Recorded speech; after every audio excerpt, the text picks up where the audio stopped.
Payal's kitchen રેસીપીમાં તો આજે હું તમારી સાથે શેર કરીશ ખસ્તા અને પડવાળા શક્કરપારાની રેસીપી। તો ચાલો રેસીપી શરૂ કરીએ। તો શક્કરપારા બનાવવા માટે મેં લીધેલું છે 2 વાટકી મેદાનો લોટ અને 1 વાટકીથી થોડીક ઓછી ખાંડ લીધેલી છે અને અડધી વાટકી દેશી ઘી લીધેલું છે અને 1 વાટકીથી ઓછું થોડું પાણી લીધેલું છે। શક્કરપારાનો લોટ બાંધવા માટે આપણે હાઈ ગેસની ફ્લેમ પર એક તપેલી રાખેલી છે, તેમાં આપણે લીધેલી ખાંડને એડ કરી દઈશું અને આપણે 1 વાટકીથી ઓછું પાણી લીધેલું હતું તેને પણ આપણે એડ કરી દઈશું અને સારી રીતે મિક્સ કરી દેશું। આપણે છે ને ખાંડને ઓગાળવાની છે, ખાંડ ઓગળે ને એટલી જ વાર આપણે તેને ગરમ કરવાનું છે। આપણે તેનો ચાસણી નથી લેવાની, ખાલી ખાંડ ઓગાળવાની છે આપણે। તો ધીરે ધીરે આપણી ખાંડ ઓગળવા માંડી છે, હવે થોડીક જ ખાંડ રહી છે તો આપણે ગેસની ફ્લેમને કરી દઈશું બંધ અને આપણે હલાવતા રહેશું એટલે આપણી ખાંડ ઓગળી જાય।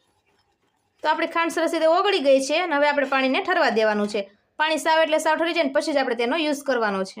લોટ બાંધવા માટે મેં એક બાઉલ લીધેલું છે, તેમાં આપણે 2 વાટકી લોટને એડ કરી દઈશું અને આપણે ઘી લીધેલું છે તેને આપણે ગરમ કરેલું છે, તો ગરમ ઘીનું આપણે મોણ નાખી દઈશું। જેટલું જોઈએ ને એટલું આપણે નાખશું। હવે આપણે મોણને સારી રીતે મિક્સ કરી દઈશું। આપણે હજી થોડા ઘીની જરૂર પડશે તો આપણે થોડું ઘી પાછું નાખશું। તો આપણે બધું ઘી નાખી દીધું છે, સરસ રીતે આપણે મિક્સ કરી દઈએ। તો આપણે સરસ રીતે મિક્સ કરી નાખ્યું છે અને આપણે આવી રીતના મુઠ્ઠી પડતું મોણ નાખવાનું છે। આવી રીતના આપણે દબાવીએ તો આપણે મુઠ્ઠી પડે એવું મોણ નાખવાનું છે। તો આપણું બધું સરસ રીતે મિક્સ થઈ ગયું છે અને આપણું પાણી પણ ઠરી ગયું છે, તો આપણે પાણી થોડું થોડું એડ કરતા જશું અને કઠણ એવો લોટ બાંધી લેશું। થોડું થોડું પાણી એડ કરવાનું છે, એકસાથે બધું નથી નાખવાનું અને કઠણ લોટ બાંધવાનો છે, ઢીલો નથી બાંધવાનો।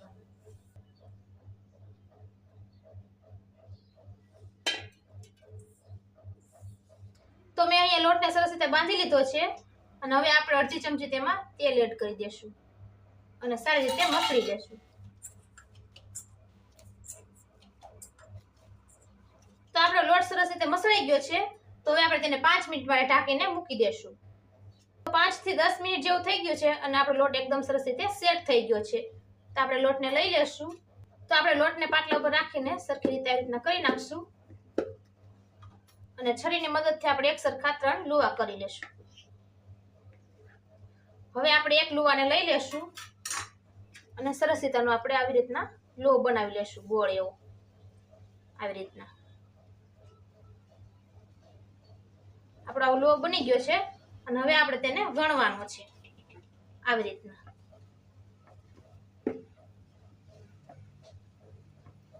બહુ જાડો પણ નહીં અને બહુ પતલો પણ નહીં, મીડિયમ સાઈઝનો આપણે વણવાનો છે। શક્કરપારા એકદમ ખસ્તા અને પડવાળા બનાવવા માટે આપણે તેની થિકનેસ થોડીક વધુ રાખવી પડશે। તો મેં આવી રીતના રોટલી વણી લીધી છે, તો હવે આપણે પડવાળા બનાવવાના છે એટલે આપણે તેને આવી રીતના વાળી દેવાની છે બંને સાઈડથી અને આવી રીતના આપણે વાળી દેવાની છે અને હવે સરખું આપણે આવી રીતના ગુંડલું કરી લેવાનું, થોડું થોડું દબાવી દેવાનું, ગોળ નથી કરવાનું પણ આવી રીતના આપણે દબાવી દેવાનું અને હવે આપણે આવી રીતના પાછું વણવાનું છે।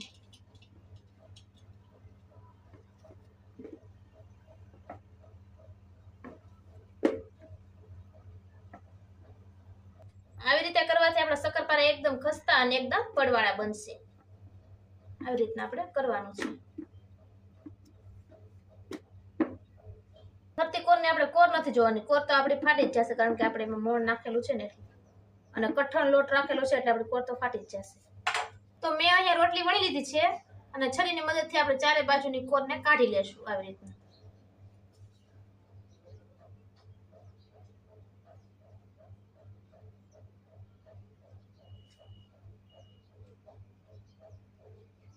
ની ભાગને આપણે કાઢી લેશું આવી રીતે। આપણે છરીની મદદથી આવી રીતના ચેકા પાડશું।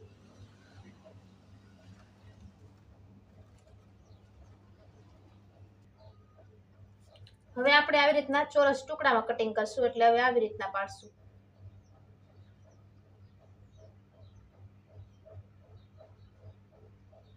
તમને જેવા શેપમાં ગમતા હોય એવા શેપમાં તમે કરી શકો છો। મેં અહીંયા ચોરસ રાખ્યા છે એટલે હું ચોરસ કરીશ। તો મેં અહીંયા બધા શક્કરપારાનું કટિંગ કરી નાખ્યું છે અને આપણા શક્કરપારાની થિકનેસ કંઈક આવી છે, જોઈ શકો છો તમે। બહુ જાડા પણ નથી અને બહુ પતલા પણ નથી અને લેયર પણ એકદમ સરસ રીતે દેખાય છે। તો આપણે બધા શક્કરપારાને આવી રીતના વણી નાખીએ અને આપણે એક ડીશમાં તેને કાઢી લઈએ। તો આપણા બધા જ શક્કરપારા તૈયાર થઈ ગયા છે. તો હવે આપણે તેને તળવાના છે. શક્કરપારા તળવા માટે મેં હાઈ ગેસની ફ્લેમ ઉપર એક કડાઈમાં તેલ ગરમ થવા મૂકેલું છે. તમે ઘીમાં પણ તળી શકો છો અને તેલમાં પણ તળી શકો છો. હું તેલમાં તળું છું અને આપણે હાઈ ગેસની ફ્લેમ ઉપર તેલને ગરમ કરી લેવાનું છે. તેલ ગરમ થઈ ગયું છે તો આપણે થોડોક લોટનો ટુકડો નાખીને જોઈએ કે આપણું તેલ કેવું થયું છે. તેલ એકદમ સરસ રીતે ગરમ થઈ ગયું છે અને આપણો જો ટુકડો લોટનો નાખ્યો ને ધીરે ધીરે કરતા ઉપર આવે છે તો આપણે શક્કરપારા માટે આપણું તેલ પરફેક્ટ છે. તો આપણે શક્કરપારા જેટલા સમય ને એટલા આપણે કડાઈમાં નાખવાના છે અને આપણે હવે ગેસની ફ્લેમ સ્લો રાખવાની છે. હવે આપણે ફૂલ નથી રાખવાનું. તો જેટલા સમય એટલે આપણે શક્કરપારા નાખી દઈએ આવી રીતના. અને શક્કરપારાને આપણે પહેલાં હલાવવાના નથી, એની રીતે ઉપર આવી જાય ને પછી જ આપણે તેને હલાવવાના છે. અને ગેસની ફ્લેમ અત્યારે આપણે સ્લો રાખવાની છે. શક્કરપારા આપણા ધીરે ધીરે ઉપર આવે છે તો આપણે તેને આવી રીતના હલાવશું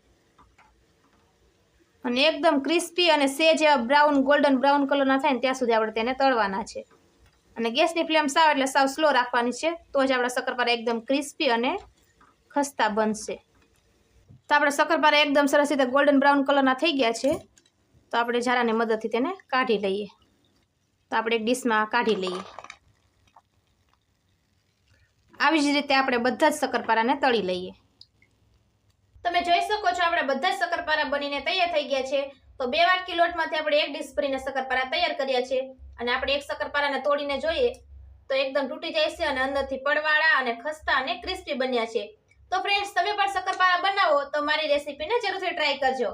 જો તમે મેદાની જગ્યાએ ઘઉંના લોટનો ઉપયોગ કરતા હોય તો તમારે તેમાં રવો એડ કરવો જરૂરી છે. શક્કરપારાનો લોટ બાંધતી વખતે ખાંડનું ગરમ કરેલું પાણી સારી રીતે ઠરી જાય પછી જ આપણે તેને લોટમાં એડ કરવાનું છે અને પછી જ આપણે સ્મૂથ એવો કઠણ લોટ બાંધવાનો છે. અને શક્કરપારા તળતી વખતે હાઈ ગેસની ફ્લેમ ઉપર આપણે તેલને ગરમ કરી લેવાનું છે અને શક્કરપારાને એડ કર્યા પછી આપણે ગેસની ફ્લેમ સ્લો કરી દેવાની છે, જેથી કરીને આપણા શક્કરપારા એકદમ ક્રિસ્પી અને ગોલ્ડન બ્રાઉન કલરના અને ખસ્તા બને. તો ફ્રેન્ડ્સ, તમને આજનો મારો વિડીયો પસંદ આવ્યો હોય તો કમેન્ટ સેક્શનમાં જરૂરથી કહેજો અને મારા વિડીયોને લાઈક અને તમારા ગ્રુપમાં શેર કરજો અને મારી ચેનલ પાયસ કિચન રેસીપીને સબસ્ક્રાઇબ કરજો અને બેલ આઇકન દબાવવાનું ભૂલતા નહીં, જેથી કરીને નવી નવી રેસીપીના નોટિફિકેશન તમને મળતા રહે. તો ફરી મળશું નવી રેસીપી સાથે.